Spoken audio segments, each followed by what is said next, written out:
Definition of a cell. All the living things, all the living things are composed of cells. A single cell is the smallest unit that has all characteristic of life. Cell is defined as a structural and functional unit of the living bulk. Cell member model, daily division model, unit member model, followed mosaic model.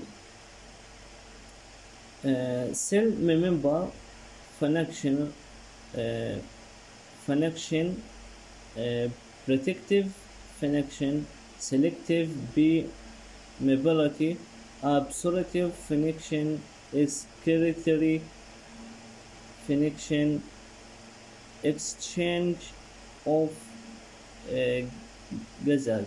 Bismillahirrahmanirrahim. I am Hamza Sarwar. I am the student of Osh International Medical University. Today we will discuss about the cell organelles. Let's talk about the first cell organelle, which is nucleus. Nucleus controls all the cell activities. It is the site of RNA synthesis. It is a subunit of ribosomes. It is also involved in the signaling of genetic code. It stores the genetic information, which is DNA. It controls the cell division. Let's move toward the second cell organelle, which is endoplasmic reticulums. It is of two types: smooth endoplasmic reticulums and rough endoplasmic reticulums. Rough endoplasmic reticulums are those which have ribosomes attached to them, and the smooth endoplasmic reticulums are those which do not have ribosomes attached to them. So rough endoplasmic reticulums are involved in the protein synthesis and the degradation of worn out molecules. Smooth endoplasmic reticulums are involved in the synthesis of lipids, steroids, and detoxification plus metabolism, storage of calcium, plus cellular metabolic activity. The third cell organelle, which is Golgi bodies, is responsible for the processing, packaging, labeling, and delivery of proteins and lipids. Fourth organelle is mitochondria. Mitochondria is the powerhouse of the cell. It produces and synthesizes the energy in the form of ATP. It is also involved in the initiation of apoptosis. The fifth organelle is lysosome. Lysosomes is involved in the degradations of macromolecules, excretion of excessive secretory products. They also secrete some hormones like perforins, melanin, and serotonin. Peroxisomes are the six organelles which are involved in the breakdown of excessive fatty acids, breakdowns of purines into uric acid, synthesis of myelin and bile acid, degradation of hydrogen peroxide, acceleration of glucose. Bismillahirrahmanirrahim. Assalamu alaikum guys. How are you today? Our topic is necrosis and apoptosis, and we will also discuss about their differences between them and their similarities. Apoptosis is a physiological programmed cell death. It's a natural phenomenon occurs in the human body. In apoptosis, cell membrane remains intact, or there is a no loss of cell membrane integrity, and there is no bleeding. Begins with cell shrinking and condensation of nucleus. In apoptosis, pyogenosis occur, which is condensation of chromatin followed by karyorection. That's the fragmentation of nucleus. The chromatin material condense and then eventually get fragmented. Cell breaks and form apoptic bodies, and necrosis is a pathological, not programmed cell death occurs are caused by injury, burn, radiation, or other factors. Begins with swelling and inflammation occurs and loss of cell membrane integrity. In necrosis, pyogenosis and karyoresis occur. These two processes are followed by a process called karyolysis,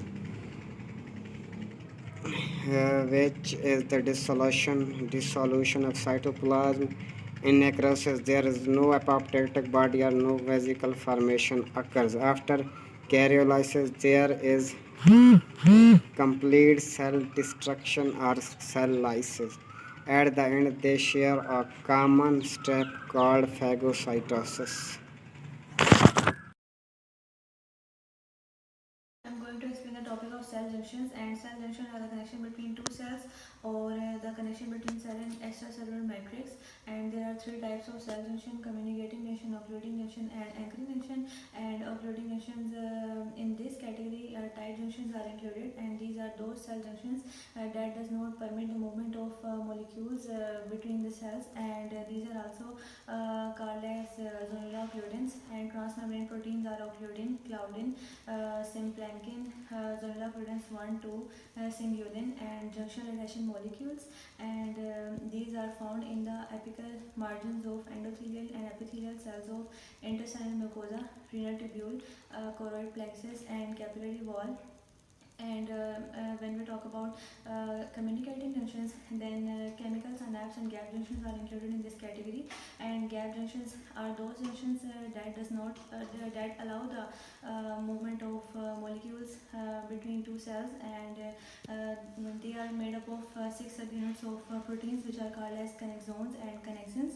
And they are found in the base of the basal part of the intestinal mucosa and epithelial linings. And chemical synapse, when we talk about the chemical synapse, then it is a junction between nerve fiber and a muscle cell, and through which the signals are transmitted by the release of neurotransmitters. And when we talk about anchoring junctions, that then they provide firm attachments and biomechanical support. And the firm attachment is provided by actin filament and intermediate filament. And there are two type of actin filament attachment, which are adherence junction and focal adhesion. And adherence junction is cell to cell attachment, and the adherents are the transmembrane proteins, and they are found in the epithelial lining and intestinal mucosa. And these are also called as zonula adherents. And when we talk about focal adhesions, then these are cell to matrix attachment, and integrins are the transmembrane protein. And when we talk about intermediate filament attachment, there are two types, which are desmosome and hemidesmosome. And desmosome are cell to cell attachment, and adherents are the transmembrane proteins, and these are also called as macular adherents. And hemidesmosomes are cell to matrix attachment, and integrins are the transmembrane protein. Thank you. Bismillahirrahmanirrahim.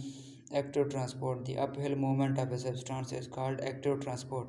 Active transport and facilitated diffusion only one difference. Active transport requires energy, but facilitated diffusion requires no energy. The carrier protein are present in active transport are uniport and semport.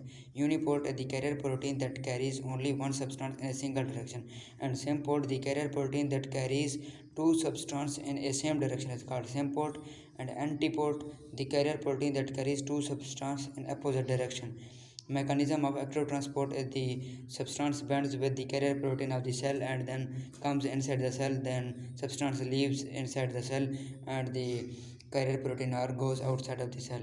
There are substances transported through active transport: ionic and non-ionic. Ionic substances are sodium, potassium, hydrogen, and non-ionic are glucose, amino acid, etc. Types of active transport is primary active transport and secondary active transport. Primary active transport is a transport in which energy is required energy is get directly from ATPs, and a secondary in which energy is indirectly get from ATPs. Primary active transport example of primary: sodium potassium pump, hydrogen pump, and calcium pump. Sodium potassium pump: two sodiums are comes inside the cell, and two potassium come inside the cell, and 3 sodium leaves the cell. In calcium pumps, calcium comes inside and outside of the cell through a calcium pumps. It is present in the sarcoplasmic reticulum of the sarcoplasm of muscle cell and mitochondria of all cell. Hydrogen comes inside and outside of the cell through hydrogen pumps. Its hydrogen pumps are present in two organs, stomach and kidney. In stomach, it is present in parietal cell of stomach, which helps in the formation of hydrochloric acid. And in kidney, it is present in the epithelial cell of the epithelial of distal convolular tubules, which helps in the absorption of hydrogen ions from the blood to urine. And secondary active transport. In secondary active transport, it gets energy indirectly. First of all, substance goes to the sodium, and then sodium breaks the substance and produce ATP. There are two types of secondary active transport: sodium co-transport and sodium counter transport. In sodium co-transport, the mechanism, the transport in which sodiums are comes inside of the cell along with the other substance. There are example of sodium glucose co-transport, sodium amino acid co-transport, and sodium counter transport. Sodium counter transport, the transport in which sodium goes opposite to the other substance if the sodium goes inside and the substance goes outside. Example are sodium calcium counter transport, sodium hydrogen counter transport. So there are the types of active transport. Active transport are of three types: endocytosis, exocytosis, and transcytosis. In endocytosis, micromolecule are enter into the cell. In exocytosis, micromolecule or large particle are expelled out of the cell. They are in the form of secretory vesicles. Endocytosis are of three types: pinocytosis, phagocytosis, and receptor mediated protein. In pinocytosis, macromolecule are engulfed by a cell. So it is in the form of endosome, which helps secondary lysosome to break down the endosomes and its breakdown and degrade it. And phagocytosis, pinocytosis is also called cell drinking. Phagocytosis is engulfed the macromolecule which is not engulfed by a pinocytosis. It is called cell eating process. In this process, phagosomes are break down and degraded by a secondary lysosome which has hydrolytic enzyme. And receptor mediated protein which transport the substance through by the help of protein. In this process, the receptor protein is a collaterin, and the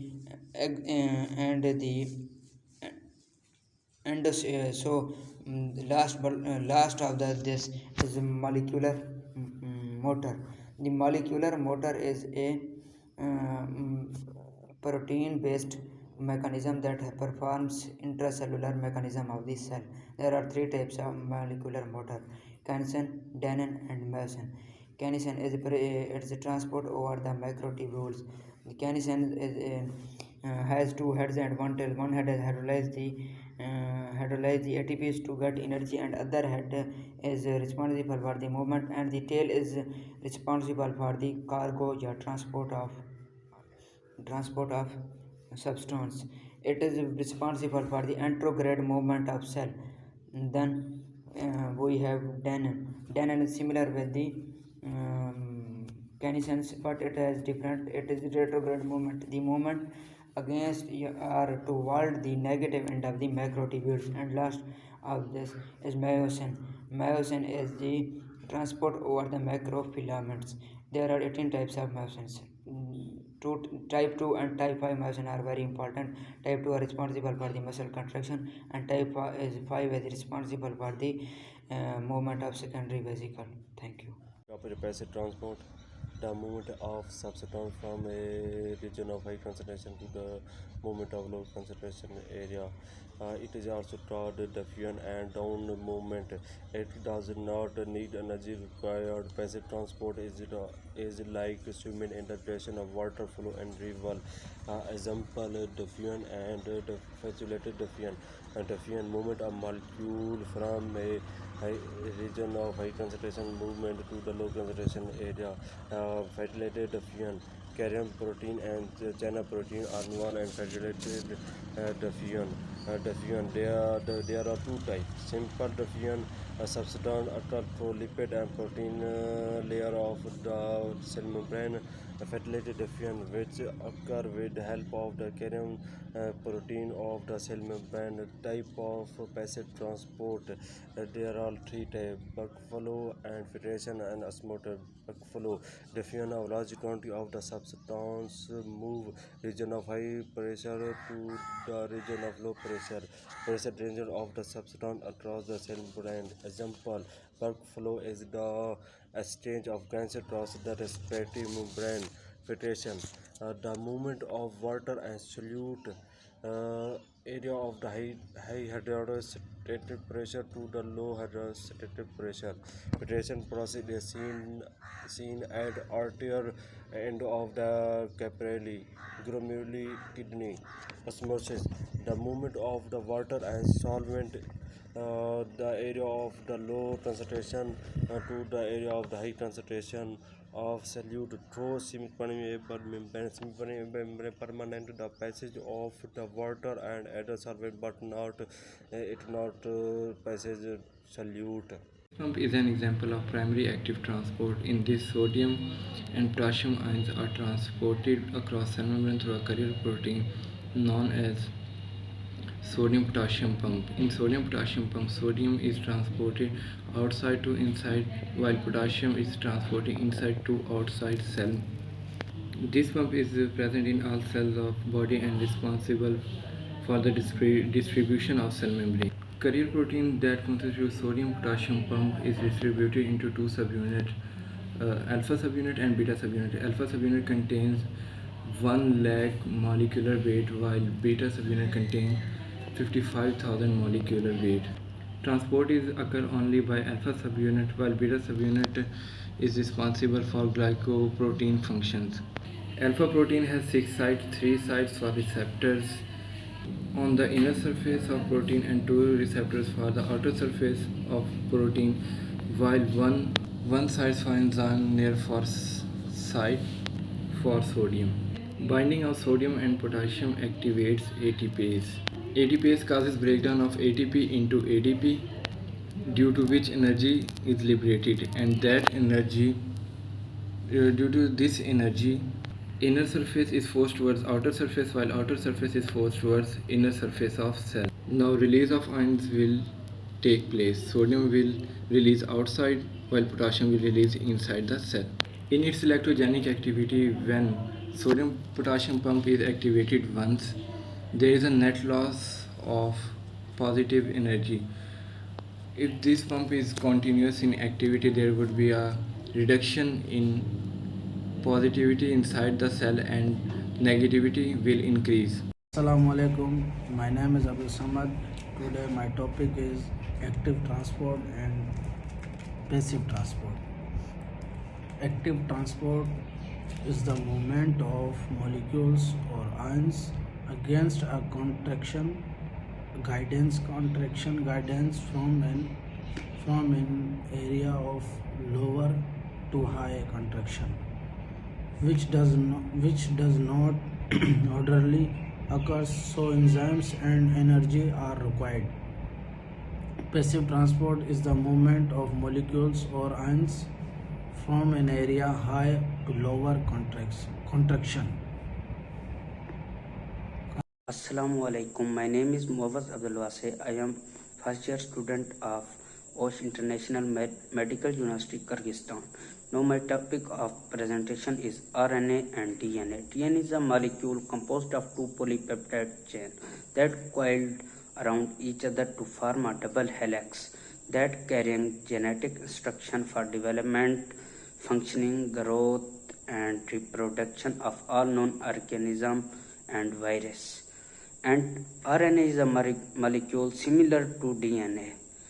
Unlike DNA, RNA is a single-stranded. Its backbone made up of alternating sugar, ribose, and phosphate group. It involved in regulating gene expression. Thank you.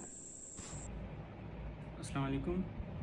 My name is Aftab Baloch, first year student from Osh International Medical University. Today my topic molecular motors. Molecular motors are the protein-based molecular macrohens that performs intracellular movement in the response to specific stimuli.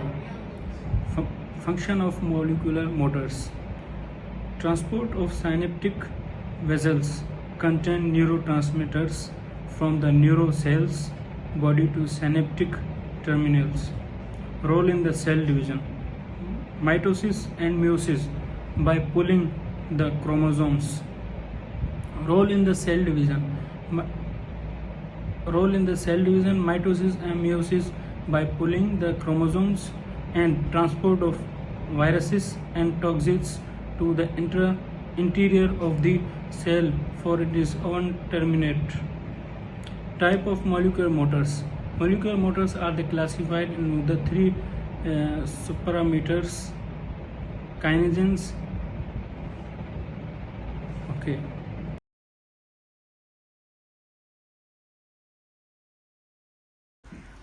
Bismillahirrahmanirrahim. Chemical messengers are the substances involved in cell signaling. They are mainly secreted by the endocrine glands. Some are also secreted by the nerve endings and several other tissues and cells. They carry the message from the signaling cell to the target cells. They may be hormone or hormone-like substances. Classification of chemical messengers. And local hormones which are secreted by the other cells or tissues, and classical hormones which are secreted by the endocrine glands. First, the endocrine messengers. Endocrine messengers are classical hormones. Hormone is defined as a chemical messenger synthesized by the endocrine gland and transported by the blood to the other target organ or tissues. Examples are growth hormone and insulin. Paracrine messengers. Paracrine messengers, they carry the message from the control cell to the target cell through the interstitial fluid. Some enter the neighboring cell through the gap junction. They are also called as juxtacrine messengers or local messengers. Example are prostaglandins and histamine. Next, autocrine messenger. Autocrine messengers are those that control the source which that produce them. For examples are the leukotrienes. Next are the neurocrine messengers. They are neurohormones or neurotransmitters. Neurotransmitters are the endogenous signaling molecules that carry the message from nerve cell to another nerve cell or muscle cell. Examples are the acetylcholine or dopamine. Next, neurohormone. Neurohormone is a chemical substance that is released by the nerve cell directly into the blood. They are oxytocin and antidiuretic hormone. My name is Shahroz Tariq. Today my topic is regulation of hormone secretion and regulation of receptors. First of all, we discuss about regulation of hormone secretion. It is of two types: negative feedback and positive feedback. First, we discuss about negative feedback. It is the most commonly occurring process for hormone secretion regulation. It is a self-inhibitor. According to its definition, a hormone has a biological action from which it can inhibit the secretion of other hormones directly or indirectly. आप आम लफ्ज़ों में इसकी बात करें तो मसलन वो हार्मोन जो दूसरी हार्मोन की सिक्रेशन को इनहिबिट करे वो होता है नेगेटिव फीडबैक प्रोसेस होता है. इसकी एग्जांपल्स हम दे लें. हमारी बॉडी में होता है इंसुलिन का प्रोसेस. इंसुलिन में वो जब इंसुलिन होते हैं पैंक्रियाटिक बीटा सेल से इन्हें रिलीज़ होती है ये, और जब बॉडी में ग्लूकोज लेवल इंक्रीज़ हो जाता है तो फिर इंसुलिन सिक्रेट होती है. इंसुलिन का काम ये होता है कि वो ग्लूकोज के अपटेक को इंक्रीज़ कर देती है, जिसकी वजह से बॉडी में ग्लूकोज लेवल ब्लड में कम हो जाता है. और ये इंसुलिन का काम है. मसलन वो इंसुलिन ग्लूकोज के लेवल को इनहिबिट कर देती है, और जब ग्लूकोज लेवल मेंटेन हो जाता है बॉडी में तो फिर ग्लूकोज ही नेगेटिव फीडबैक के रिस्पॉन्स से उसे इंसुलिन की सिक्रेशन बंद हो जाती है. इसी तरह एक और एग्जांपल हम लें, पैराथायरॉयड हार्मोन. ये होते हैं चीफ सेल ऑफ पैराथायरॉयड से ये रिलीज़ होते हैं. इनका ये तब बॉडी में रिलीज़ होता है जब बॉडी में कैल्शियम लेवल सीरम कैल्शियम की कमी हो जाती है. और ये पैराथायरॉयड हार्मोन ये किडनी पे, बोन पे और इंटेस्टाइन पे एक्ट करते हैं और ब्लड कैल्शियम लेवल को इंक्रीज़ करते हैं. जब ब्लड कैल्शियम लेवल इंक्रीज़ हो जाता है तो उसके नतीजे में पैराथायरॉयड हार्मोन की सिक्रीशन कम हो जाती है. ये था हमारा नेगेटिव फीडबैक. अब हम बात करेंगे पॉजिटिव फीडबैक के बारे में. ये जो होता है ये मसलन बहुत रेयरली पाया जाता है. पॉजिटिव फीडबैक बॉडी में बहुत कम होता है.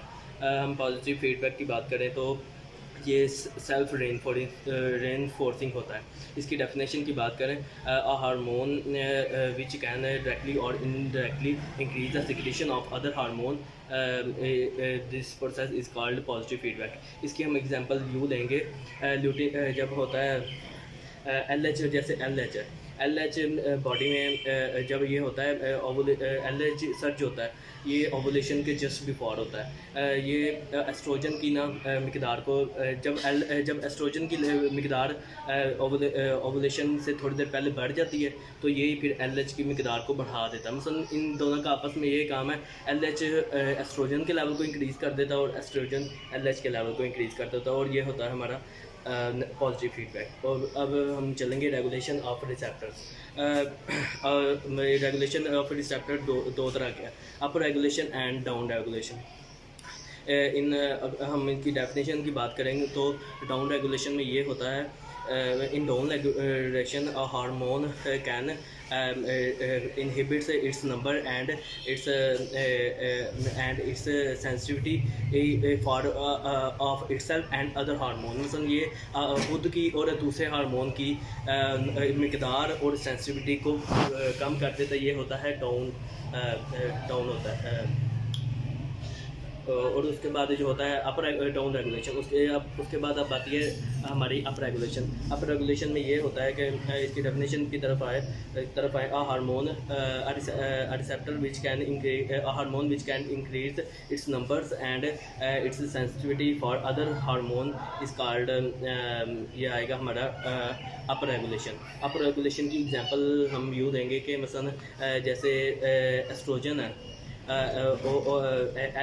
LH मिकदार बढ़ा देता है एस्ट्रोजन की ओवरीज में, तो ये हम इसकी एग्जांपल लेंगे। ये अप रेगुलेशन है। और ये डाउन रेगुलेशन में ये होता है कि मसलन प्रोजेस्टेरॉन एस्ट्रोजन की मिकदार को खुद भी कम हो जाता है और एस्ट्रोजन की मिकदार को भी यूट्रस में ना कम कर देता है। और आज का हमारा यही था मसलन up regulation and down regulation. Thank you. Bismillahirrahmanirrahim. Classification of the hormones on the basis of the steroid proteins and the tyrosine। सबसे पहले स्टेरॉइड जो होता है ना उसको कोलेस्ट्रॉल भी कहा जाता है। स्टेरॉइड के निमोनिक को याद करने के लिए GPA, G से गुनेड्स, P से प्लेसेंटा, A से एड्रेनल कॉर्टेक्स, G से गुनेड्स मेल एंड फीमेल दोनों में पाया जाता है। मेल में टेस्टिस की सूरत में और फीमेल में ओवरीज की सूरत में। ओवरी 2 हार्मोन रिलीज़ करती है, प्रोजेस्टेरॉन एंड द एस्ट्रोजन। उसके बाद टेस्टिस 3 हार्मोन रिलीज़ करते हैं, टेस्टोस्टेरोन, डिहाइड्रोटेस्टोस्टेरोन, उसके बाद एनहेरोसिटेनिन। ये सब हार्मोन स्टेरॉइड या कोलेस्ट्रॉल के होते हैं। उसके बाद दूसरे नंबर पे आ जाता है प्लेसेंटा। प्लेसेंटा जो होता है प्रोजेस्टेरॉन, एस्ट्रोजन, ऑक्सीटोसिन, और उसके बाद HCG human chorionic gonadotropin hormones release करता है। उसके बाद HCS human chorionic somatomammotropin hormones release करता है। ये भी सब हार्मोन स्टेरॉइड या कोलेस्ट्रॉल के बने होते हैं। उसके बाद आ जाता है एड्रेनल कॉर्टेक्स। एड्रेनल कॉर्टेक्स जो होता है ना वो 3 लेयर पर मुश्तमिल होता है और उसके नुमाइंदों को याद करने के लिए GFR इस्तेमाल किया जाता है। जोना ग्लोमेरुलोसा, जोना फेसिकुलेटा और उसके बाद जोना रेटिकुलरिस। जोना ग्लोमेरुलोसा जो होता है मिनरेलो कार्टिकेट हार्मोन रिलीज़ करता है जो एल्डोस्टेरोन के अंदर पाया जाता है। उसके बाद जोना फेसिकुलेटा जो होता है ना वो ग्लाइकोकार्टिकेट हार्मोन रिलीज़ करता है। ग्लाइकोकार्टिकेट हार्मोन्स कार्टिसोल और कार्टिकोस्टेरोन के अंदर पाया जाता है।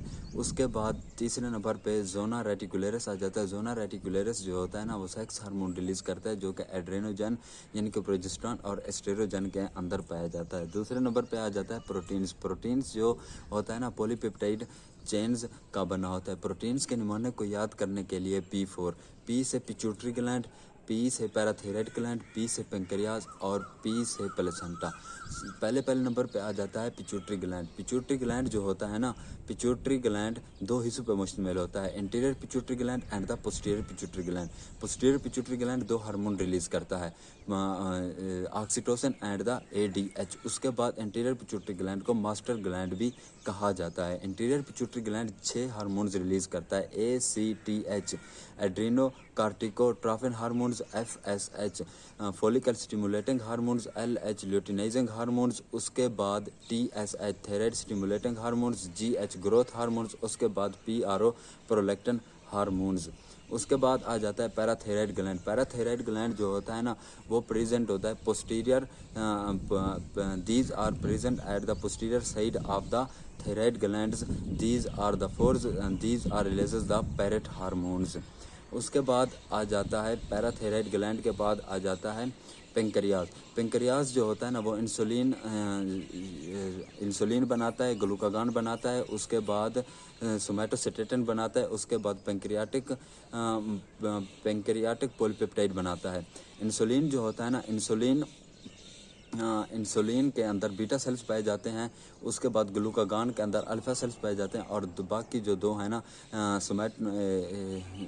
हैं सोमैटोसिटेटिन और उसके बाद अपना जो है ना पेंक्रियाटिक पॉलीपेप्टाइड, इन दोनों के अंदर डेल्टा सेल्स पाए जाते हैं। उसके बाद आ जाता है प्लेसेंटा चौथे नंबर पे, P4 के चौथे नंबर पे प्लेसेंटा। प्लेसेंटा जो होता है ना वो प्रोजेस्टेरॉन, एस्ट्रोजन, ऑक्सीटोसिन और उसके बाद HCG human chorionic gonadotropin hormones और उसके बाद HCS human chorionic somatotropin hormones release करता है। उसके बाद आ जाता है आखिरी नंबर पे टायरोसिन। टायरोसिन जो होता है ना उसके निमोनो को याद करने के लिए TM, टी से उसके याद करने के लिए TM, टी से थायराइड और M से एड्रेनल मेडुला। थायराइड जो होता है T3, T4 और कैल्सिटोसिन को रिलीज करता है। T4 यानी कि थायरॉक्सिन, T3 को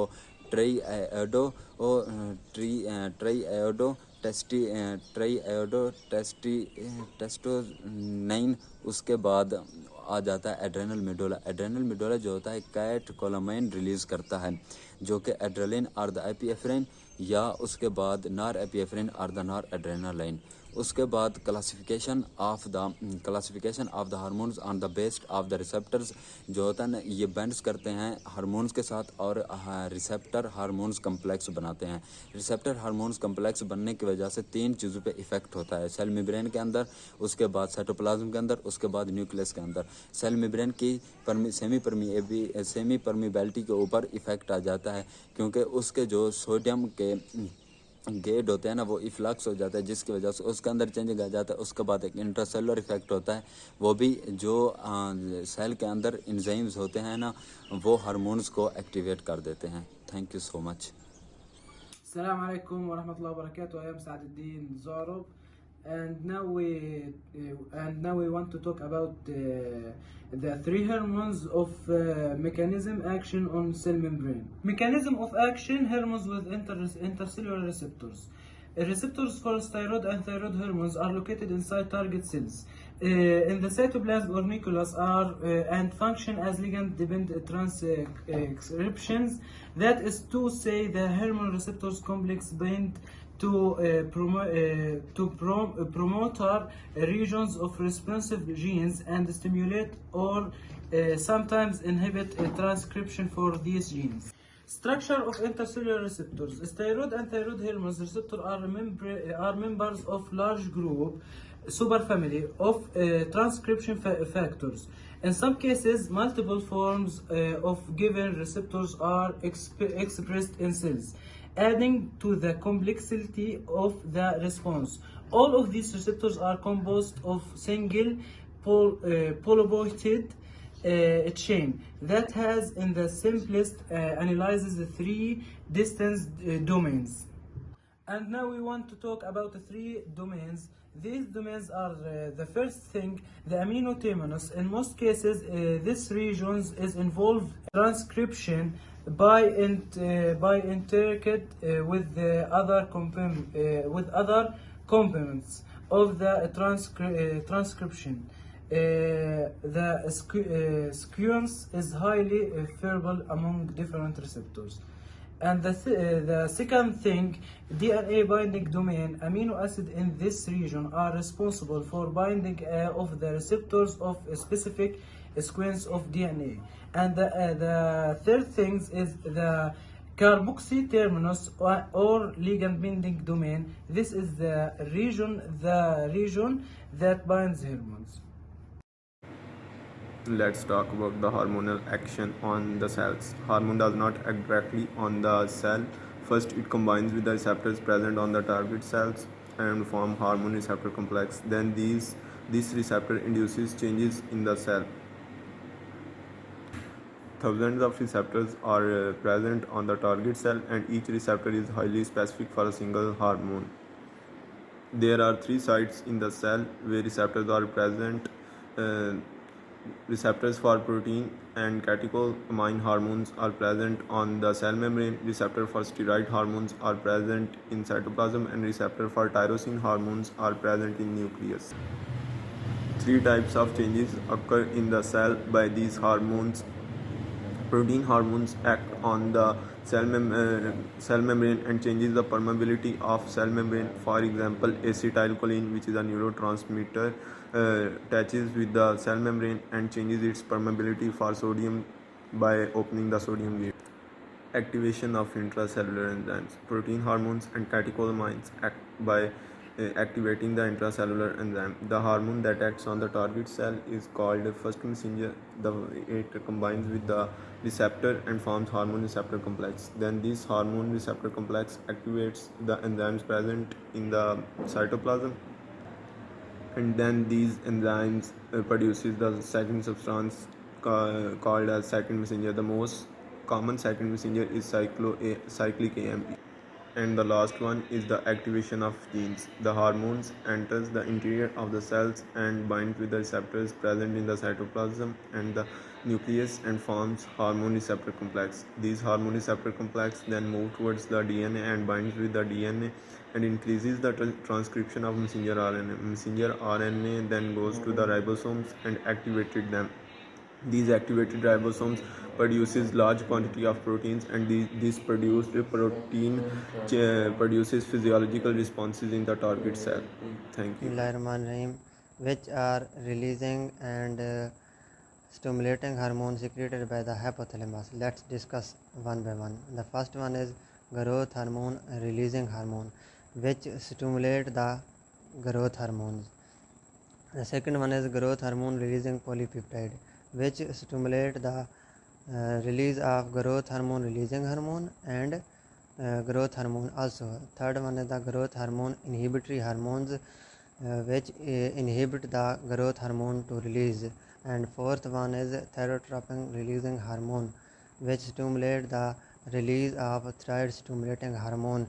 Fifth one is corticotropin releasing hormone, which stimulate the release of adrenocorticotropins.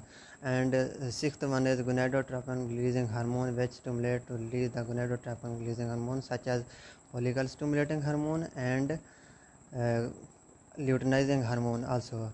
And the seventh one is prolactin inhibitory hormone, which inhibit the prolactin secretion.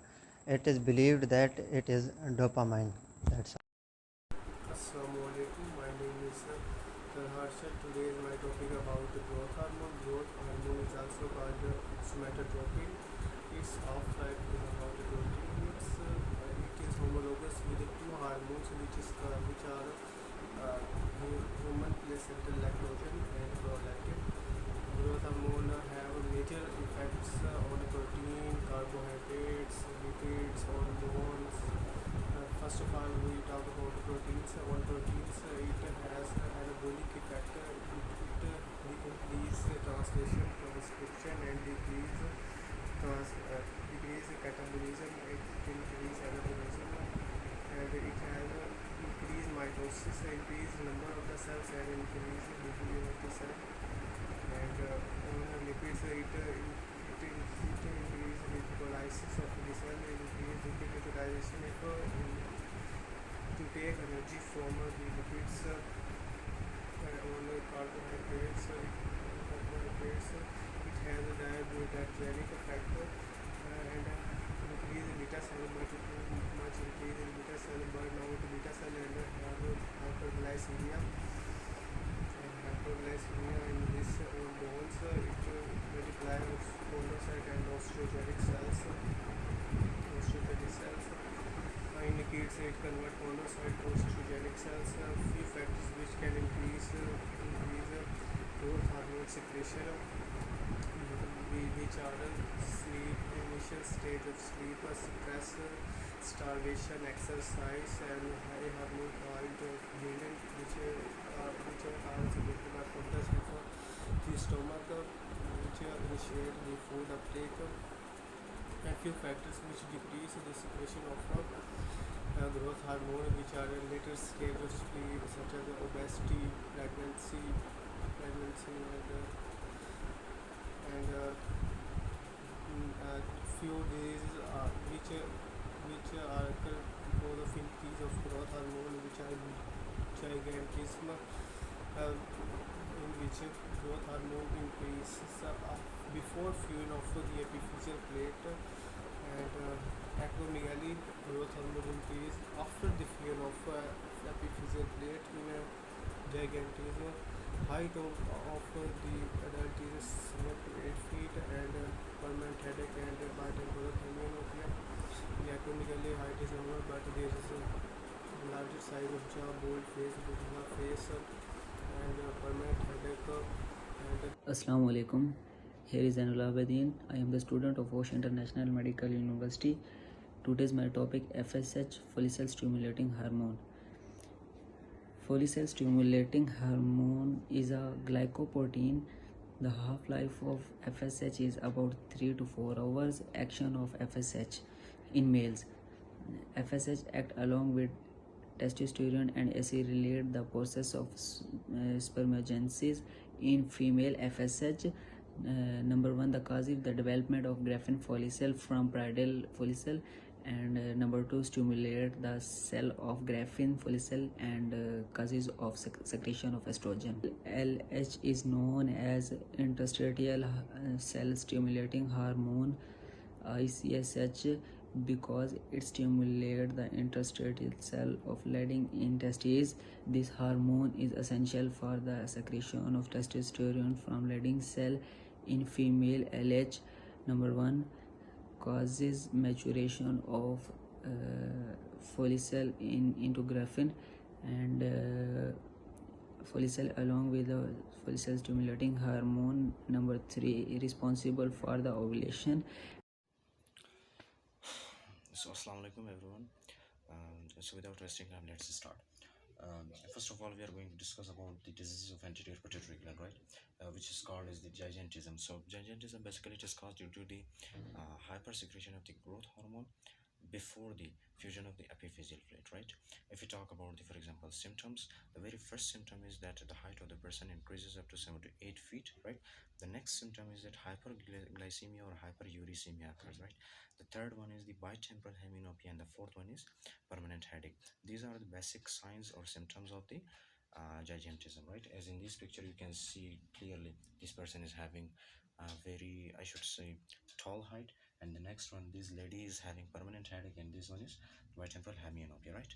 The next one, acromegaly, which is caused due to the increased level of growth hormone, okay, after the fusion of the epiphyseal plate. If we talk about the symptoms, so basically the person will have, for example, the lower jaw, the lips, the nose, and the eyebrows, they enlarge, right? And also the person will have bulldog scalp, like in this picture you can see this person is having bulldog scalp, right? And the next thing is that we will have kyphosis plus gorilla face, right? And also sometimes acromegaly also may include the bitemporal hemianopia plus permanent headache, right? And the next one is the Cushing syndrome. Cushing is basically a mnemonic. It is the symptom. For example, if we talk about this Cushing syndrome, C stands for the central obesity, U stands for the urinary free cortisol or increased level of glucose, right? And if we talk about the S, what is S? S is the basically suppressed immunity plus abdominal striae. H stands for hirsutism plus buffalo hump, right? I stands for the iatrogenic, N stands for the non-iatrogenic, G stands for the growth retardation, right? Also the person will have moon face plus red cheeks, okay, as you can see in this picture. This lady is having central obesity as well, the buffalo hump as well, okay. Different types of symptoms are there. The next one is dwarfism. If you talk about the dwarfism, so it is caused because of the pair hyperpituitarism, right? If we talk about the types of the dwarfism, it is having two types. The very first one is Laron dwarfism, and the second one is psychogenic. The Laron dwarfism, in this dwarfism, basically the receptors of the growth hormone become insensitive, and in psychogenic, the second type, in psychogenic dwarfism, the, for example, the child will have dwarfism because of the psychological problem or pressure, etc. The next one is Simon's pituitary cachexia, right? You can see in this picture. The next one is acromegaly. Acromegaly is basically the atrophy of the limbs. As you can see in this picture, this child, okay, it is having his hand and fingers, they look like swollen, right? So we call it acromegaly. The next one is disease of, we will discuss some of the diseases of posterior pituitary gland now, right? So the very first one is SIADH, the syndrome of inappropriate hypersecretion of antidiuretic hormone, right? So it is caused due to the hypersecretion of antidiuretic hormone, right? If, for example, antidiuretic hormone is secreted more, right? So definitely more reabsorption of water occurs in the renal tubules, fine? More reabsorption of water in kidney tubules, that's all. The next one is diabetes insipidus. These occurs due to the less secretion of the posterior pituitary gland, right? If you talk about the, for example, symptoms, so the symptoms include polydipsia and polyuria, fine? Yes. And if we talk about, for example, the types of the diabetes insipidus, so it is having 4 types. The very first one is the central diabetes insipidus, in which the brain has some problem, right? The next one is the nephrogenic diabetes insipidus, in which the kidney has problem or nephron has problem simply, right? The third one is the discogenic diabetes insipidus, in which thirst mechanism is disturbed. And the fourth one is gestational diabetes insipidus. The person will have diabetes insipidus, for example, during the pregnancy, right? Yes, so these are the diseases of posterior pituitary gland, right? The next one, now we are going to talk about the for example, diseases due to the less secretion of the anterior plus posterior pituitary gland, fine? And we are having dystrophia adiposogenitalis, right? Dystrophia adiposogenitalis, this is caused due to the less secretion of the anterior plus posterior pituitary gland, right? If we talk about the symptoms, so the very first symptom is the obesity, the next symptom is the hypogonadism, right? The third symptom is the dwarfism, and the fourth symptom is the definitely sexual infertilism, right? And the next one is Sheehan syndrome. Sheehan syndrome is basically damage to the pituitary gland, and it is caused due to the postpartum bleeding.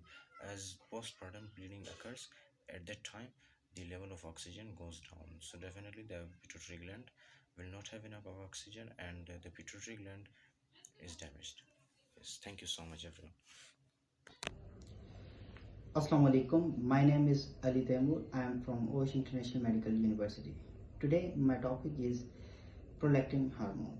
Prolactin hormone released from the brain and decrease the libido. Libido is a sexual desire. Prolactin hormone produce the milk and release the estrogen. Means development in mammary gland, means breast for milk production, and also increase the milk production due to alveolar hyperplasia and galactorrhea. Basically, it increases the size of breast in women, but in men, prolactin hormone is increased. It may cause impotency. Prolactin hormone increased during the pregnancy, stress, sleep, breastfeeding, thyrotropin releasing hormone, antipsychotic drug, dopa antagonist, and less due to somatostatin and prolactin when it's much. Thank you.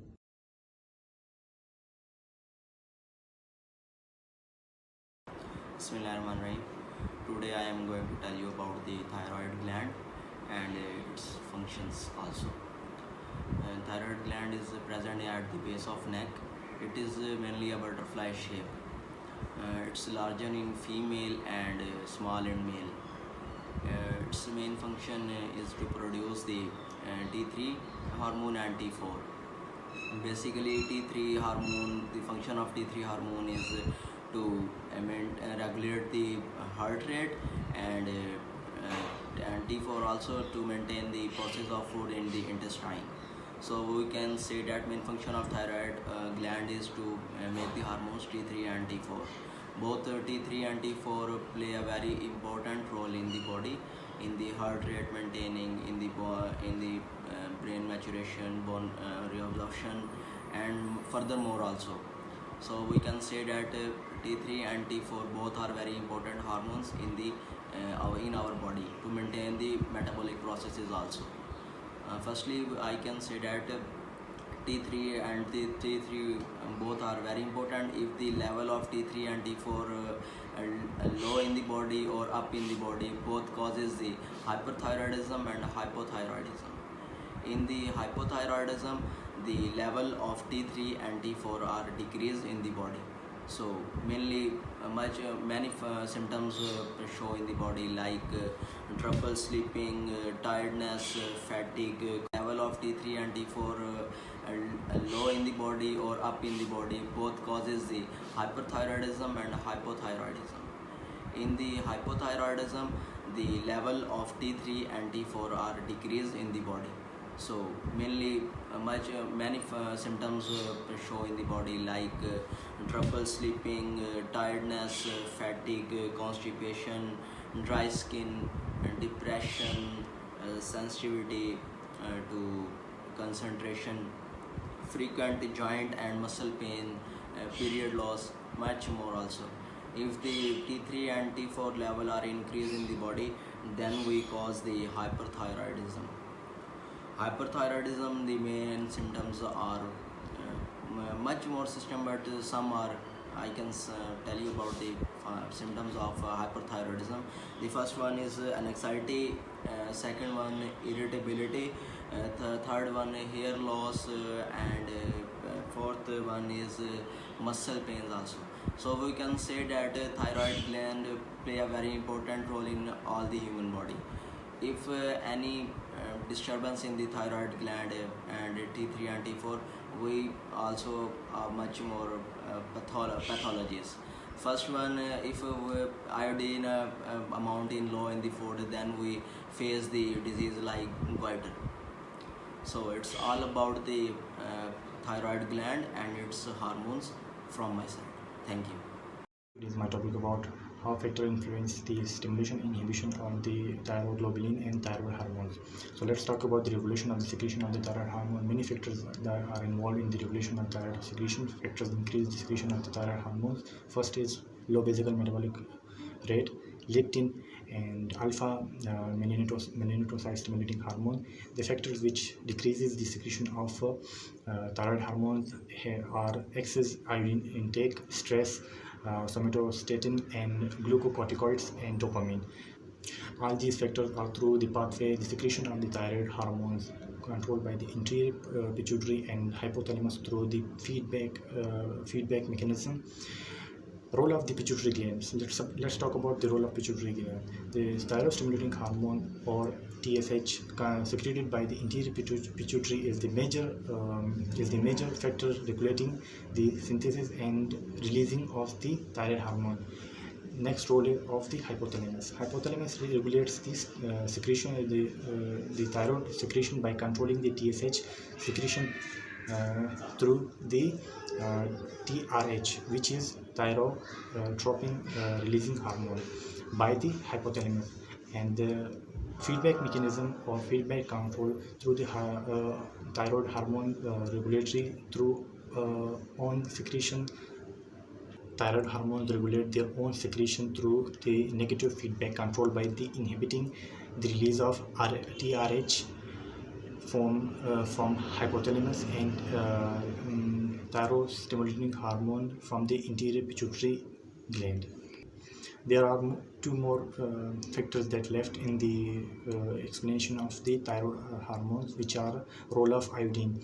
When the iodine intake is high, the enzymes necessary for the synthesis of the thyroid hormones are inhibiting by the iodine itself, by resulting in suppression of the hormone synthesis. This effect of the iodine is called Wolff effect. Now let's talk about the role of the other factors. Many other factors are involved in the regulation of the thyroid hormones in the according to the need of the body. Leptin from the tissues, leptin from the adipose tissues, and alpha melanocytes stimulating hormones from pituitary increase the rate of the TRH, which is tryptophan stimulating hormones. Then there's the stress, somatostatin, and glucocorticoid, and the dopamine decrease the secretion of the T4 by the inhibiting the TRH, which is tryptophan releasing hormone. Today I am going to explain the function of T3 dihydrothioneine. It is an essential hormone in the body and essential hormone in the body produced by thyroid gland, and explain the function of T3 with the help of 6 base mnemonic number. First one is brain maturation, mature brain, and second one is bone growth, and third one is increased metabolic rate, because the sodium and potassium pump increase, ATP consumption of ATP, oxygen increase, and respiratory rate also increase, and temperature also increase. Metabolic rate increase in all body except brain and spleen. Brain, gonads, and spleen. Fourth one is increased beta adrenergic receptors, increase in heart, and increase heart rate, and cardiac outflow result in high output cardiac failure. Fifth one is blood sugar, increase sugar level in blood, and sixth one is breakdown lipid lipolysis. Assalamu alaikum. Today we discuss about how T3 and T4 inhibit TSH. T3 और T4 thyroid stimulating hormone को कैसे inhibit करता है? ये कुछ factor होते हैं जो स्टिमुलेटिंग फैक्टर होते हैं और कुछ इनहिबिटिंग फैक्टर होते हैं. Factor that stimulate hypothalamus to produce more T3 and T4 आर लैक्टिन, अल्फा स्टिमुलेटिंग हार्मोन, मिलानोन, और उसके बाद आ जाता है डिक्रीज बेसल मेटाबॉलिक रेट. उसके बाद इनहिबिटिंग फैक्टर जो होते हैं स्ट्रेस, स्टोमेटोस्टेटिन, ग्लूकोकॉर्टिकॉइड. उसके बाद ग्लूकोकॉर्टिकॉइड के बाद आ जाता है डोपामिन, एक्सेस आयोडाइड इनटेक. ये इनहिबिटिंग फैक्टर होते हैं. हाइपोथैलेमस जो है वो रिलीज़ करता है TRH रिलीज़ हाइपोथैलेमस से रिलीज़ होता है. फिर TRH जो है वो एक्ट करता है एंटीरियर पिट्यूटरी पे. एंटीरियर पिट्यूटरी पे एक्ट करने TRH के एक्ट करने के बाद प्रोलैक्टिन और TSH बनता है. TSH जो है TSH और प्रोलैक्टिन जब बनते हैं तो TSH जो है आगे मज़ीद एक्ट करता है थायराइड ग्लैंड पे. TSH के थायराइड ग्लैंड पे एक्ट करने की वजह से T3 और T4 बनता है. T3 और T4 जो बनते हैं तो वो इनहिबिट करते हैं, नेगेटिव फीडबैक देते हैं एंटीरियर पिट्यूटरी को और हाइपोथैलेमस को. हाइपोथैलेमस पे नेगेटिव फीडबैक देते हैं, इनहिबिट करते हैं. उसके बाद क्रोनिक इफेक्ट जो है TSH का in excess amount cause hypertrophy. ये हाइपरट्रोफी काज करता है एक्सेस अमाउंट में अगर TSH हो तो. और हाइपरट्रोफी का हमें पता है जो सेल साइज़ अगर डिक्रीज़ करे तो हाइपरट्रोफी होता है और सेल साइज़ अगर इंक्रीज़ करे तो हाइपरट्रोफी होता है. It is Tudor signs. Tudor signs for the latent technique is the most commonly positive in the setting of hypocalcemia. The sign is observable on carbohydrate span induced by ischemia secondary to the inflammation of sphygmomanometer cough, commonly on individuals' arms to the 20 mmHg over their systolic blood pressure. Now I am talking about chopstick sign. Chopstick sign is a contraction of epilateral facial muscles sequent to the precessions over the facial nerve is considered as the clinical indicator of hypocalcemia. It serves to evaluate the associations between chopstick signs and the serum calcium level. Now I am talking about Westphal sign. Westphal signs refers to decreased or absent patellar tendons reflex, also known as the knee jerk reflexes. Westphal signs observed on the physical exams. The patellar tendons reflex is thought to play the role in the maintaining the balance. Assalamualaikum. Today I am going to explain hypoparathyroidism, which is the hypersecretion of parathyroid hormones, and it leads to the decreased level of the calcium in the blood, which is called as hypocalcemia. This causes of the hypoparathyroidism includes the surgical removal of parathyroid gland or autoimmune disease. There may be the deficiency of parathormone receptor in the target cell occur. In this condition, the parathormone hormone level is may be normal or increase in blood, but the hormone can't act on the target cell. This is called as pseudo hypoparathyroidism. Hypocalcemia is the neuromuscular hypocalcemia causes the neuromuscular hyperexcitability, which leads to the hypocalcemic tetany. Hypocalcemic tetany is the abnormal condition which causes the painful and violent muscular spasm. Muscular spasm is the involuntary muscular contraction. The hypocalcemic tetany mainly occur when the level of the calcium in the blood decreases below the 6 milligram per deciliter from its normal level of 9.4 milligram per deciliter. The signs and symptoms of hypocalcemic tetany includes the hyperreflexia and convulsions. Hyperreflexia is the overaction of overactive reflexive actions, and the muscular convulsive contractions occur. It also includes the carpopedal spasm. Carpopedal spasm is the spasm of the hand and feet, which occurs due to the hypercalcemic tetany, and during the spasm, there is a peculiar attitude of the hand. In this condition, there is flexion at the wrist joint and flexion also at the metacarpophalangeal joint, and extension at the interphalangeal joint, and adduction of the thumb occurs.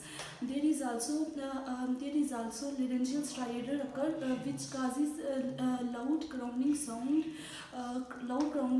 sound during the inspiration, which occurs mainly because of the laryngeal spasm, which is the involuntary muscular contraction of the laryngeal muscles. There is also cardiovascular features occur in this condition, which includes the dilation of the heart, arrhythmia and cardiac failure. The other features includes the decreased permeability of the cell membrane and dry skin with brittle nails and the hair loss. Assalamualaikum.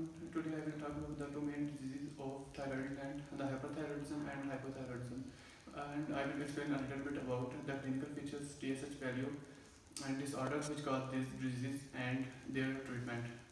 The hypothyroidism is the increased secretion of thyroid hormones in the body, and in its clinical features we can see an increased level of T3, increase in basic metabolic rate, weight loss, and dyspnea, the increased rate of respiration, exophthalmos, the protrusion of the eyeball, and some other features like weakness and tremors. And if we move towards the disorders which cause these diseases, then we have Graves' disease and thyroid adenoma. In Graves' disease, the B lymphocyte make thyroid antibodies called antithyroid antibodies. These antibodies bind with the TSH membrane receptors and cause hypersecretion of thyroid hormones. And in turn, these secretions suppress the TSH secretion. And in thyroid adenoma, it is the localized thyroid tumor which causes hypersecretion of thyroid hormones. And if we talk about the TSH value in hyperthyroidism, then it always remains lower than the normal value. And in its treatment, we can use antithyroid drugs like methimazole and propylthyroid. Thyroidism is the decreased secretion of thyroid hormones in the body. And if you talk about the clinical features of hypothyroidism, then we have a decrease in basic metabolic rate, weight gain, and in hypothyroidism we have increased heat production in the body and heat intolerance. While in hypothyroidism we have cold intolerance and less heat production in the body. And in other clinical features we have constipation and weakness. So if we move towards the disorders which cause this disease, hypothyroidism, then we have The decreased secretion of thyroid hormones in the body. And if we talk about the clinical features of hypothyroidism, then we have a decrease in basic metabolic rate, weight gain, and in hyperthyroidism we have while in hypothyroidism we had the heat intolerance and increased heat production in the body. On the other hand, in hypothyroidism we have cold intolerance and decreased heat production in the body. Most of the clinical features of these two diseases are opposite to one and other. And in other clinical features of hypothyroidism, we have the hypothyroidism is the decreased secretion of thyroid hormones in the body. And in the clinical features of hypothyroidism, we have decreased basic metabolic rate and weight gain and decreased rate of respiration and lethargy, ptosis, the dropping of the eyelid, and constipation. And the main clinical feature we have cold intolerance. And if we talk about the disease which cause hypothyroidism, then we have mixed edema. Mixed edema is the hypothyroidism in the adults with the characterized edematous appearance. And in the features of this disease, we have Hashimoto's thyroiditis, which is an autoimmune disorder which is the main cause of this disease.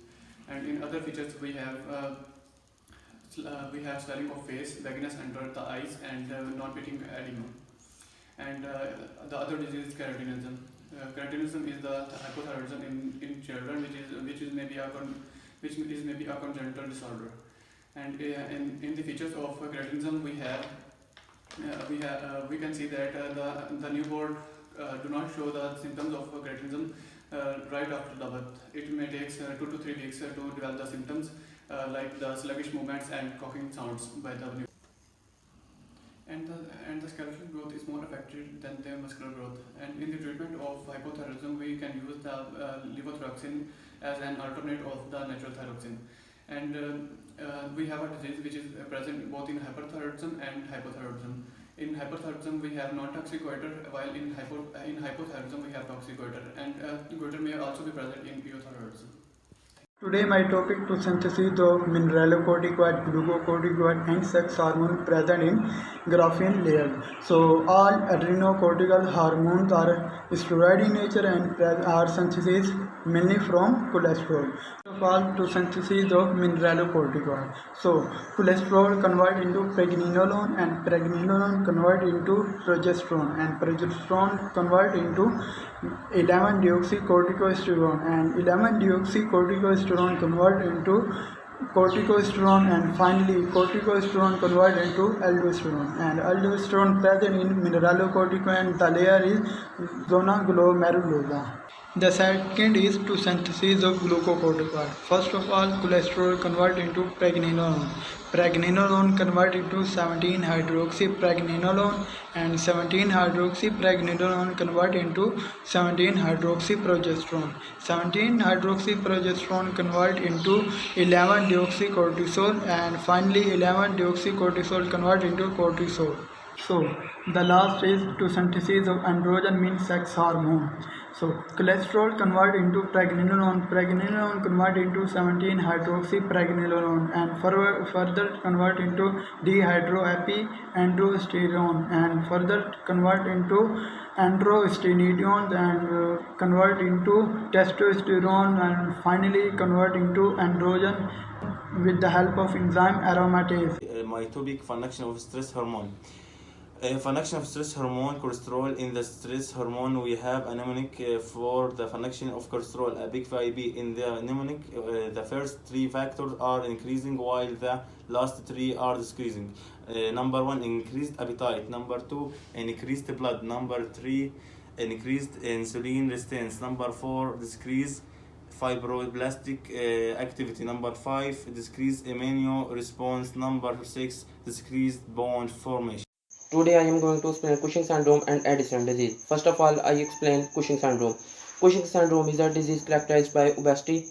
And Cushing syndrome, there are 2 types of Cushing syndrome. STI dependent Cushing syndrome and STH independent Cushing syndrome. STI dependent Cushing syndrome is that in which the hypersecretion of STH is occur. And STH independent Cushing syndrome is that in which the secretion of STH is normal. And there are if a Cushing syndrome occurs due to pituitary region, then if it is occurs due to pituitary region, it is called Cushing disease. and if it is occurred due to adrenal region, it is called Cushing syndrome. And now we talk about the symptoms of the Cushing syndrome. There are many symptoms of Cushing syndrome, in which moon-like face, redness of face, and wound healing, and fat accumulation behind the neck, and fat accumulation in the abdomen, and the hypoglycemia, etc. Now we talk about the test for Cushing syndrome. There are two tests for Cushing syndrome, in which measurement of cortisol and blood sugar level, and measurement of urine for 17 hydroxysteroids. And main cause of now we talk about the main cause of the Cushing syndrome. Cushing syndrome is due to mainly occur by the hypersecretion of glycocorticoids, particularly cortisol. And now we talk about the treatment of Cushing syndrome. Cushing syndrome is treated by the inhibiting cortisol medicine and removal of tumor of pituitary or adrenal origin. Now we talk about the Addison disease. Addison disease is the failure of adrenal cortex to secrete corticosteroids.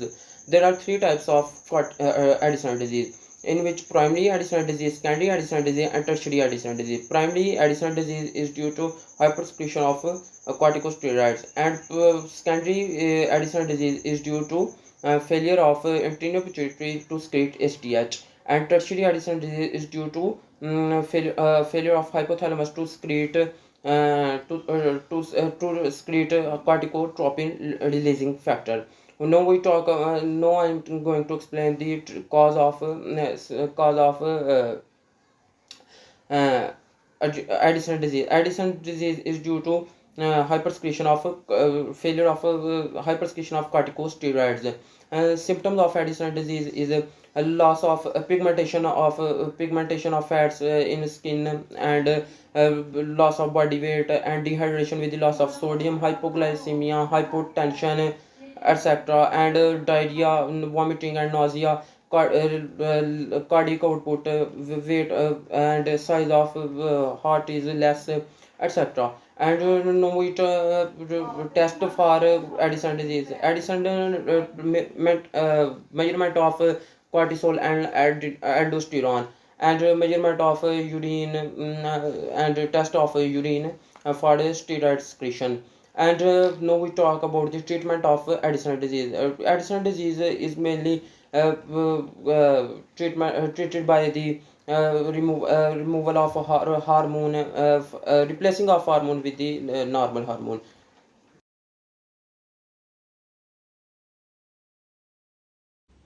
Assalamualaikum, my name is Abdul Wasim Mansoor, and I am the student of Osh International Medical University in first year MBBS.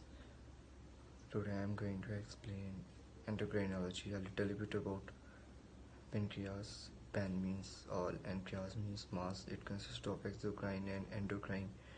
Exocrine consists of 95% and endocrine consists of only 5%. Parts of pancreas are head, neck, body, and tail. Head is 3 cm long, neck and body is 2.5 cm long, and tail is 2 cm long. So we can say that overall length of pancreas is 7.5 cm long. Pancreas is retroperitoneal organs. The organs which have peritoneal layer at its anterior ends are called retroperitoneal organs. There are many other organs that are retroperitoneal with a mnemonic set pucker, like suprarenal gland, aorta, duodenum, pancreas, urinary bladder, colon, kidney, esophagus, and rectum. There are many cells and locations on pancreas, like alpha cells, beta cells, delta cells. Beta cells are present at the center of the pancreatic tissues. Delta cells are present in the intermediate layer, and alpha cells are present in the periphery. So we have endocrine and exocrine. Endocrine are ductless, exocrine are duct cells which secrete digestive enzymes, whereas endocrine have 4 types of cells: alpha, beta, delta, and pancreatic polypeptide. Beta cells releases insulin, alpha cells releases glucagon, and delta cells releases somatostatin. Gap junctions are present between the alpha cells and beta cells. Alpha cells have only alpha 1 adrenergic receptors, whereas beta cells have GLUTs. We have 5 GLUTs: GLUT1, GLUT2, GLUT3, GLUT4, and GLUT5 also have locations of all GLUTs. Like GLUT1 is present in red blood cells, placenta, and kidney, and its function is uptake of glucose. GLUT2 is present in beta cells, liver, and its function is uptake of glucose and insulin. GLUT3 is present in brain, placenta, and kidney, and its function is uptake of glucose. GLUT4 is present in skeletal muscles, adipose tissues, and heart, and its function is uptake of glucose and insulin. GLUT5 is present in small intestine, and its function is transport of fructose. Assalamualaikum. My name is Saudamit. I am first year medical student studying in Osh International Medical University. Today I will tell you about pancreatic cell and its secretion. There are basically 4 types of pancreatic cell. Number 1, alpha cell. Number 2, beta cell. Number 3, delta cell. And number 4, F or PP cell. First of all, I will tell you about alpha cell secretion. Alpha cell secretes glucagon. And number 2, beta cell secretes insulin, secretes or release insulin. And number 4, delta cell. Delta cell release somatostatin, which is produced by endocrine cells produced in our body. Number 4, F or PP cell. It releases pancreatic polypeptide. Assalamualaikum. My name is Mohammed Usman Ali. I am the first year MBBS student of Osh International Medical University. Today I'm going to explain a little bit about glucose insulin regulation graph with postprandial sequence with time. First of all, we should know that there is a direct relation between glucose and insulin. If amount of glucose increases, then amount of insulin also increases. If amount of insulin decreases, then amount of glucose also decreases. So there is a direct relation between them. First of all, if our body contain 80 to 100 milligram per deciliter amount of glucose, then amount of insulin will be 10 microunit per minute. If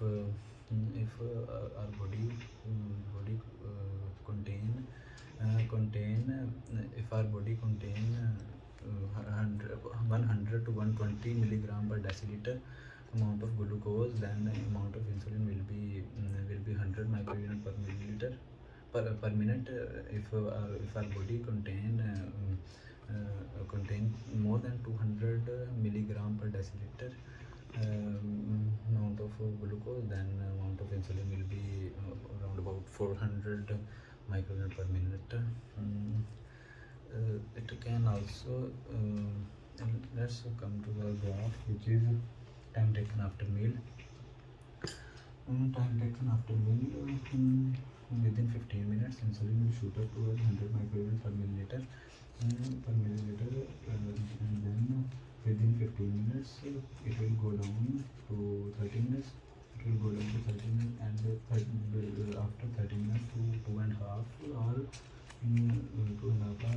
amount of it will increase the amount of insulin because just because of synthesis of beta cells in pancreas, and it will also described by protein, arginine, lysine, arginine and lysine.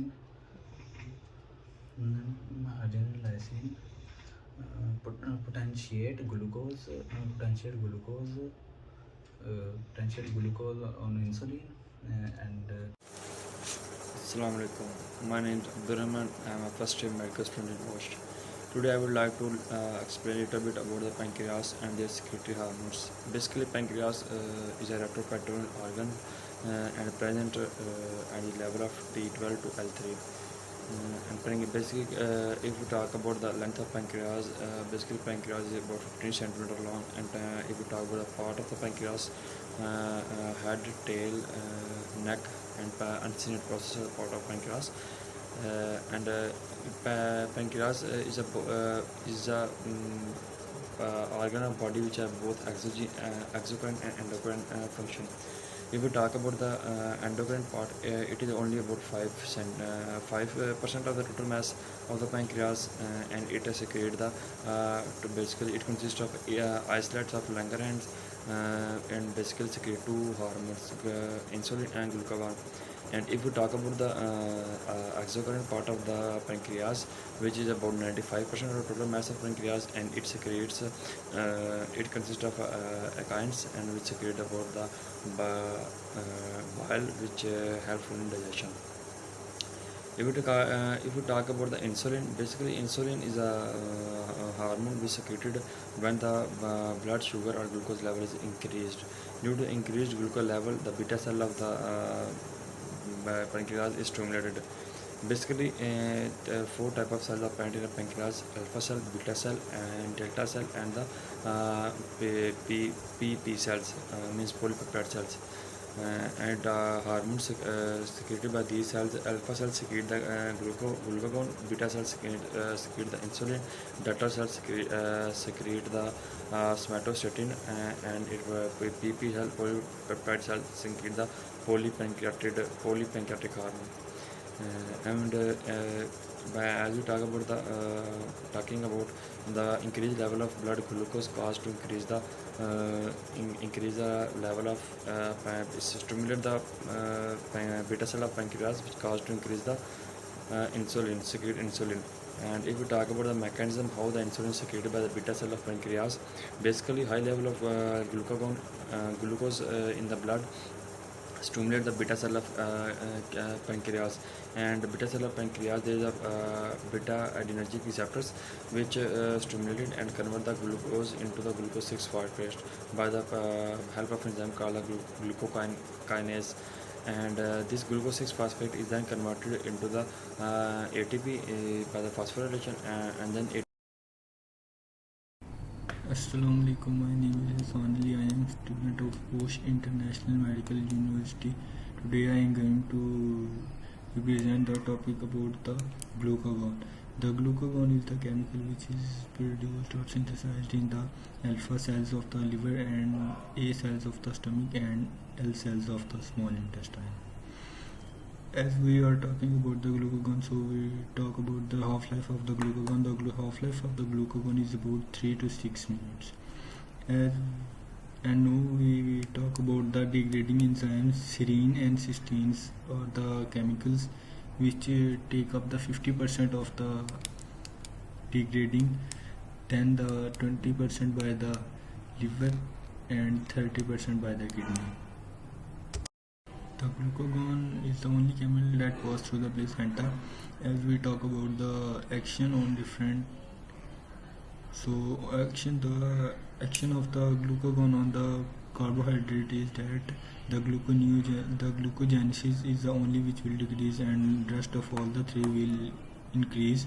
And if we talk about the protein, it will convert into glucose. And if we talk about the lipid, lipolysis will take place, and the level of lipid in the blood will increase. Let's talk about the factors which increase or decrease the glucagon level in the blood. The first is blood glucose level.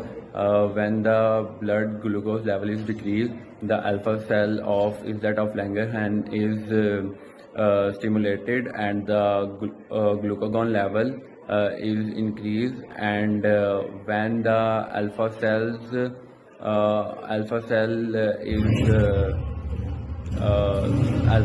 is inhibited, then the blood sugar level is increased, and that's why the glucagon level is decreased. The next is amino acid level in the blood. When the amino acid level increase in the blood, which increase the secretion of the glucagon. Glucagon in turn converts the amino acid into glucose. There are some other factors which increase and decrease the glucose level. The factor which increase the glucagon level is stress, exercise, and gastrin, and which the some factors which inhibits the glucagon level is insulin, ketones, and somatostatin. Assalamu alaikum warahmatullahi wabarakatuh. I am Ahmed Abro. I am a student in Osh International Medical University. Our topic today our topic is about endocrine, the hormones. We have 4 hormones. First hormone acetylcholine, second hormone serotonin, third hormone heparin and histamine, fourth hormone leptin. The acetylcholine part of autonomic nervous system. Acetylcholine increase body secretion and decrease heart rate. Second hormone serotonin. Serotonin make feel happy, and sleeping and eating increase serotonin. Third hormone heparin and histamine. Heparin and histamine regulate of allergen. Fourth hormone leptin. Leptin made by adipose cell and balance of energy. Function of leptin, balance of energy or regulate. Each G protein is made up of 3 subunits, that is alpha, beta and gamma. The alpha subunit are responsible for most of the biological activities and is bond with the GDP, guanosine diphosphate, and forms the alpha GDP. The alpha subunit is also having an intrinsic enzyme called as GDPase activity. The beta and the gamma can bind together and form the beta gamma dimer. After that, there is action of cyclic AMP or CMP. CMP executes the actions of hormones inside the cell by stimulating the enzymes, that is like protein kinase A. Cyclic AMP produces the response binding upon the functions together and target cells. These enzymes upon the function of the target cell through these enzymes. A response produced by the CMP or cyclic AMP. Cyclic AMP produces one or more of the following responses functions. So these are their responses. Their functions are contraction and relaxation of muscle fibers, and alteration in the permeability of the cell membrane, synthesis of substances inside the cell. Inside the cell, the substances are prepared due to the cyclic AMP. Secretions or release of substances by the targeted cells. Secretion or release of substances by the targeted cell. Other physiological activities in the targeted cells. So this is my topic. So somatostatin and the cyclic AMP. So it's all about this. Bismillahirrahmanirrahim. Assalamu alaikum. Today I am talking about the autonomic nervous system. It regulates our visceral and vegetative function of the body. There are the 3 parts of the autonomic nervous system: enteric nervous system, sympathetic nervous system, and parasympathetic nervous system. So today we will discuss about the effect of the sympathetic and parasympathetic nervous system in liver, lung, and kidney. So sympathetic nervous system, it is also called the thoracolumbar outflow, because of that its preganglionic fibers comes out from the thoracolumbar part of the spinal cord. Thoracolumbar part is from T1 to L2. So from T to T3 and T4, the preganglionic fibers comes out from the T2, T3 and T4 forms the ganglion, and after the ganglion it forms the postganglionic fibers, and the postganglionic fibers are innervated into the lungs. In lungs, we know that the sympathetic nervous system is just like the fight and fly, fight, fright, fly, and also it in stress condition in lungs, due to the sympathetic nervous system bronchioles are dilated. So after the T4, there is T5, T6, T7, T8 and T9, and also from T10 and T11 the preganglionic fibers comes out and forms the ganglion, and this ganglion is called celiac ganglion. And from the celiac ganglion, postganglionic fibers comes out and are innervated into the liver, into the kidney, in small intestine, in large intestine, and also into the adrenal gland. So in kidney, due to the parasympathetic nervous system, the filtration rate becomes decreases, reabsorption also decreases, renin output also decreases, outflow decreases, and only the secretion, renin secretion is increased. In simple word, we can say that due to the sympathetic nervous system in kidney, the urine output decreases and the renin secretion is increased.